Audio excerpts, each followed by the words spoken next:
On s'est arrêté une première fois.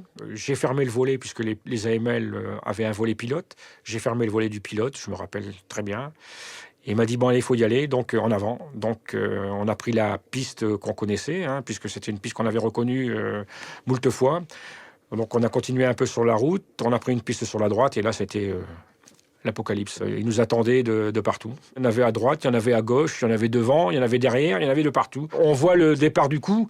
Bon, après, une fois que c'est parti, ben, il faut le deviner. Donc un coup de volant à droite, un coup de volant à gauche, un coup de frein, on a eu de la chance. Et puis ben, malheureusement, dans le milieu de la piste, on n'a pas eu de chance. On a été touché 2 fois, une fois devant, une fois derrière. Et donc j'ai stoppé net la voiture. Et en me retournant, j'ai vu le lieutenant des camps en fond de tourelle, la tête ensanglantée, et le tireur, pareil, assis sur son siège tireur, et pareil, le côté ensanglanté.